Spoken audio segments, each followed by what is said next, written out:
Amir avtosavdoda Matiz Best'ni zo'ridan qidirib yurganlar uchun 2006-yil 266 ming kilometr masofani bosib o'tgan. Minishga tayyor, texnik tomonlama hech qanaqa muammosi yo'q.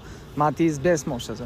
Mashinaga qimmat ledlar qo'yilgan, 4 ta yangi yumshoq bo'lakcha ham qo'yib qo'yilgan. Salon holatini ko'rsatib tursam, okela motorlar ham soatda ishlab turibdi. O'zim haydab ko'rdim. Mashina haqiqatan ham zo'r holatda ekan. Mercedes Vector Davlashina 263 ming kilometr masofani bosib o'tdi. Magnitofon kolonkalar qo'yilgan, mashinaga chexol, ko'rlagich ham solingan.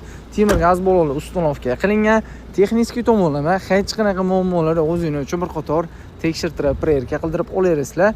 Xo'p, kraskasiga keladigan bo'lsa, 20-25% yuzaga petnolarga qilingan ishlar bor ekan. Mashina umuman udallar yo'qyaptilar. O'zini uchun bir qator polni tekshirtirib, prerka qildirib olasizlar. 50 partiyada sizlar xohlagan dokument bo'ladi. Narxini o'qilasizlar olmazza qilmayishni uchun $2450 baholandi. Bemalol telefon qilib barik qilishingiz mumkin.